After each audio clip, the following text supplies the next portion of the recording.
Next is case 2, when our lambda is repeated real root. So if we have the linear system as shown here, and then we find the lambda from the characteristic equation, and the lambda is the repeated real root. It's saying that the solution of this would be in the form of y is equal to c1k times exponential of lambda t plus c2 times kt plus beta times exponential of lambda t.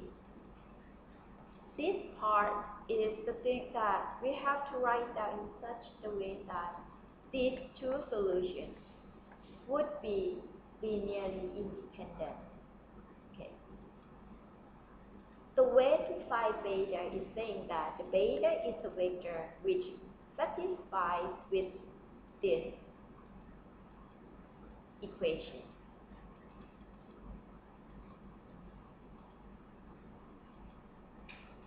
Let's take a look at the example. Then you would be more understand like how to find beta, how to write down the solution for this linear system when our eigenvalue is a repeated real root. So the example saying that please find the solution of this linear system. So the way that we do it is exactly the same as previous one, that we got to assume. Now instead of x, now it just changed to y. So the way that you assume, you just go by the same, by y1 is equal to k1 times exponential of lambda t, and y2 is equal to k2 times exponential of lambda t. And then because our linear system has the first derivative term for both y1 and y2, so the way that you do it, you just do the first derivative of y1 by t and the first derivative of y2 by t. And then you will get this, and then you just plug these things back into our linear system. Then you will get equation 1 and 2. And then every term here has exponential of lambda t, so you just divide both equations by exponential of lambda t. So you would get this equation, and then as previous example, we just move the k1 term to the k1 term and k2 term to k2 terms, and then you got the coefficients of k. And then you set the equation in such the way that to find the lambda or the eigenvalue by writing down the characteristic equation. And our characteristic equation is just that the determinants of the coefficients of k1 and k2 from that. Okay, I hope that you guys know how to find the determinants of the matrix 2 by 2. So we would get our lambda is equal to minus 1. You have 2 minus 1, so which is the repeated real root. So in that case, if you plug the value of lambda equal to minus 1 into either equation 3 or equation 4, you would get only one set of k1. So in that case, you wouldn't get two independent solutions. So that's why you have to find the beta in order to get the second solution. And this second solution would be linearly independent to the first solution. So the way to find the beta, just write down the equation just as before. Okay, so you would get, this is the coefficient of K matrix times beta 1 and beta 2. Now, in order to find the value of this, you need to find K1, K2. How to find K1, K2? You put the value of lambda equal to minus 1 to our third equation. When you plug the value, of lambda equal to minus 1 to the third equation, you will get k1 is equal to minus k2. And then when you know k1 is equal to minus k2, you would assume the value of k1. If k1 equal to 1, then k2 equal to minus 1. From that, you would get one set of beta 1 and beta 2. Now you have two equations to unknown. That is the way that you can find beta 1 and beta 2. You park only one value of eigenvalue there, you would get one set of k1 and k2. With one set of k1, k2, you would get two value of beta, which is beta 1 and beta 2, right?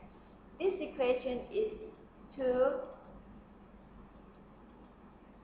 unknown. But if you take a look at these two, is it the same equation? Is it the same equation? Is it the same equation?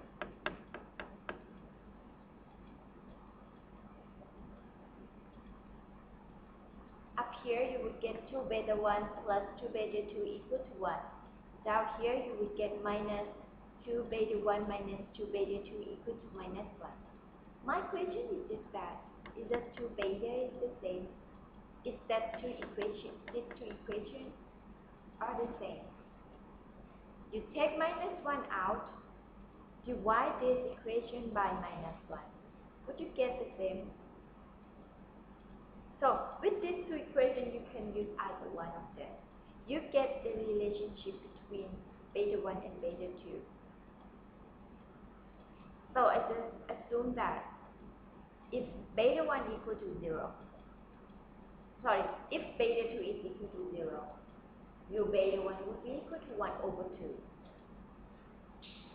If you assume beta 2 is equal to 1, your beta 1 is equal to minus 1 over 2. So you can just assume one number in order to get the other. Okay. From that, as the theory is saying that the first solution would be C1 times the set of k times exponential of lambda t. So your first solution, you would get C1 times the first value of k, which is 1 and minus 1, right? Because you assume k1 equal to 1 and you assume k, then you would get k2 equal to minus 1 times exponential of lambda t. Your lambda is equal to minus 1, so it would be exponential of minus t. Your second step says that for your second step, you would get the solution as C1 times kt plus beta times exponential of lambda t. Now, for the first one, k1 is equal to 1, right? You plug the value of k1 equal to 1. So you got t plus beta 1 is equal to 1 over 2. The second term of your k2 equal to minus 1. Your beta 2 equal to 0. So you got minus t. And then times with lambda is equal to minus 1. So you would get exponential of minus t. This is the second step of your solution. So at the end, y is equal to c1y1 plus c2y2. Your c1y1 is equal to c1 times 1 minus 1 exponential of minus t. And your c2, here is your k2.